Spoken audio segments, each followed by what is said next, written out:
Nachádzame sa v Rači na Rybničnej ulici, kde sa dostáva projekt, ktorý pozostáva z 3 hál o celkovej výmere 25 000 m². My sa nachádzame v jednej z týchto hál, kde môžeme vidieť, že už sú dokončené liaté podlahy. V tomto objekte môžete mať priestory od 450 m², to znamená, že takáto jedna nájomná jednotka, ktorá pozostáva z elektrickej sekčnej brány, vonkajšieho klientského vstupu a kancelárie, ktoré budú robené na mieru a pre požiadavky budúceho nájomcu.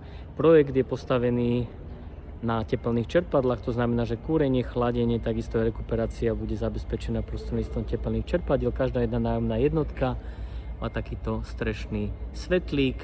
Vonku alebo pred priestorom sa budú nachádzať parkovacie státia a v prípade doplňujúcich otázok alebo dohodnutia si termínu obliadky sme vám plne k dispozícii.